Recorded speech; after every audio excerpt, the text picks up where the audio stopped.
Been canceled in Florida this Labor Day into or out of major airports, including Miami, Orlando, and Fort Lauderdale. And today we caught up with one Minnesota native going to school in Florida who was able to get back home here ahead of those cancellations.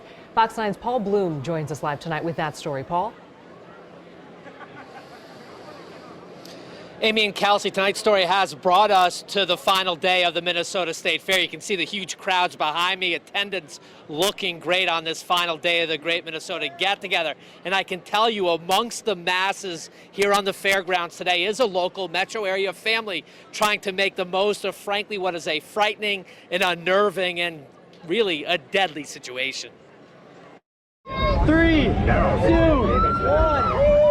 It is an annual tradition Blake Lowry nearly missed out on. I mean, if you're Minnesotan and you've never been to the fair, you can't call yourself Minnesotan. So it's a part of being Minnesotan, and we take a lot of pride in going every year. You see, the Lowrys of Brooklyn Park have a thing.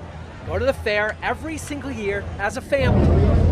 Mom is 49, and this is her 50th year of the fair. So yeah, they take the newborns. So when Blake left for Florida earlier this summer for his freshman year of college, the Lowrys figured their group fair attendance streak was over.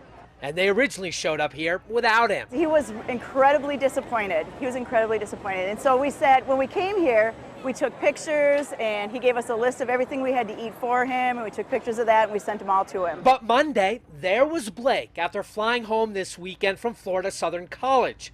The school between Tampa and Orlando canceled classes for the entire week with Hurricane Dorian grinding towards the East Coast.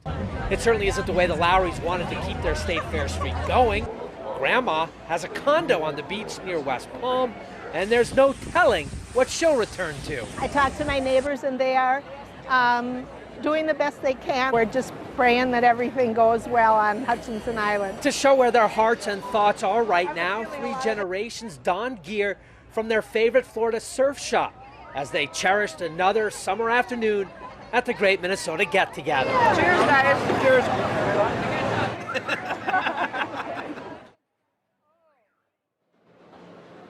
And Blake went on to describe something of a frantic scene at the Orlando airport over the weekend, with big crowds and flights selling out quickly for this evacuation out of the Sunshine State. In fact, the Lowrys didn't even know if they could get Blake on a flight home.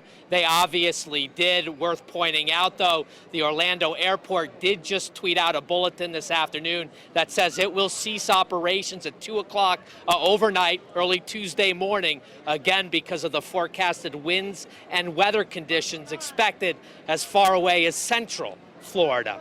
We're live at the fairgrounds tonight. Paul Bloom, Fox 9.